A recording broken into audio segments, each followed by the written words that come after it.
அது எவ்வளோ தருவாங்க? 1500 தருவாங்க. அது மட்டுமா? வேற அந்த தோட்ட வேலை ஒன்றுக்கும் நீங்கள் போகிறீங்க? போகிறது இருந்துட்டு போகும். அப்படியே வரணும். சரியே அவ்வளோ நாளை காணும் சாப்பாடு. தண்டை பிள்ளைகள் இருந்தது தன்னை பார்த்துருக்கும். அதை விட தண்டை பிள்ளைகள் இருந்தால் கல்யாணம் கட்டி இருந்தாலும் எனக்கு இந்த உதவியாக இருக்குமென்னு சொல்கிறா.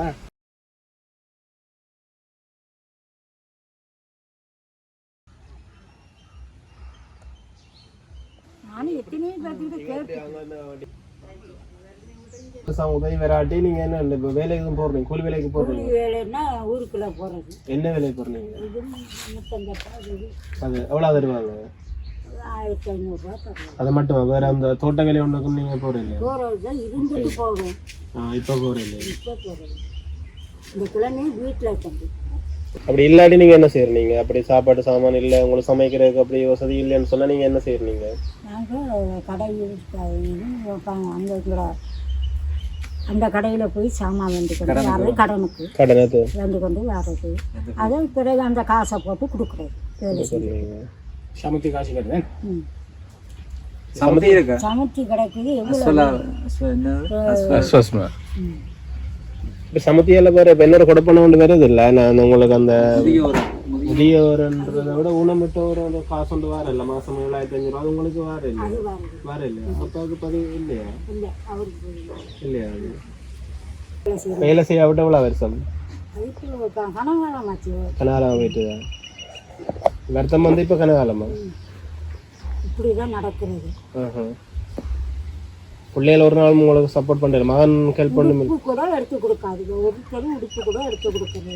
சாப்பாட்டு சாமான் ஒன்று மாண்டியும் தர இல்லையா? இருந்துட்டு கொண்டாந்து என்ன சோறு காய்ச்சினா கொண்டாந்து தேவைப்பனுக்கு கொடுத்துட்டு போவாங்க. அவருக்கு மாவு பேக்கெட்டு வேண்டி கொடுக்கணும். மாவு பேக்கெட்டு வேண்டதுக்கு வழி இல்லைன்னா காலையில் என்னோட அதாவது இந்த சத்தான மாவு குடிக்கிறது.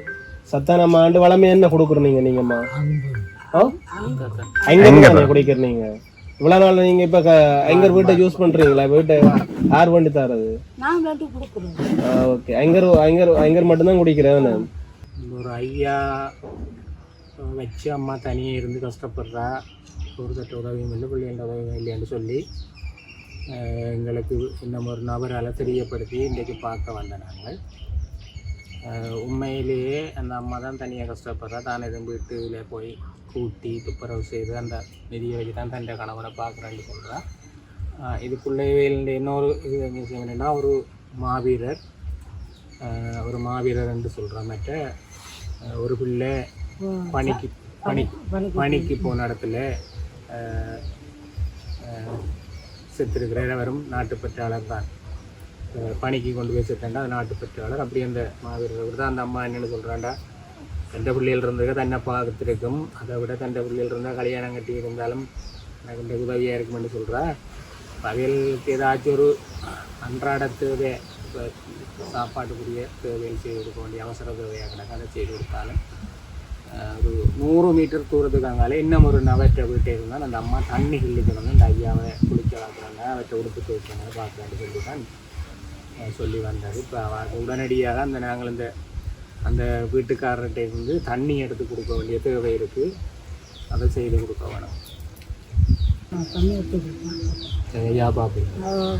நான் ஊருக்குள்ளே போயிட்டாது இதையே செய்து சாப்பாடை கொண்டாந்து கொடுப்பேன் தனக்கு. செய்து தாரணும், செய்து கொடுக்கலாம் தானே.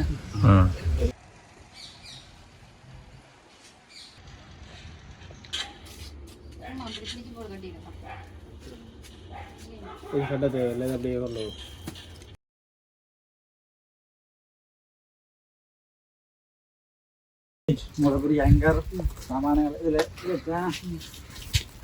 சரியே அவ்வளோ நாளை காணும் சாப்பாடு. 1.5 மணி அரிசி போட்டால் காணும். 1.5 மணி அரிசி போடுறேன்னா இப்போ 3 மாதம் காணும். என்ன செய்வது? நீங்கள் ஐங்கர் கேட்டீங்க. ஐங்கர் 2 வட்டி என்ன 2 வட்டி ஐங்கர் வண்டி இருக்குது. உங்களுக்கு காணும்.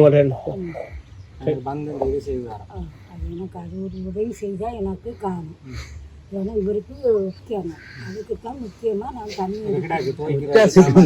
சோப்பு இருக்குது, ரிங்ஸ் இருக்குது, நீங்கள் சேர்ந்து எங்களுக்கு வார நேரம் வந்து செய்து வருவோம். ஐயா கவனம் பாருங்க. எனக்கு அந்த ஒரு உதவி தண்ணி உதவி செஞ்சால் காமி, அதுதான் முக்கியம். சரி சரிங்க. ரைட்.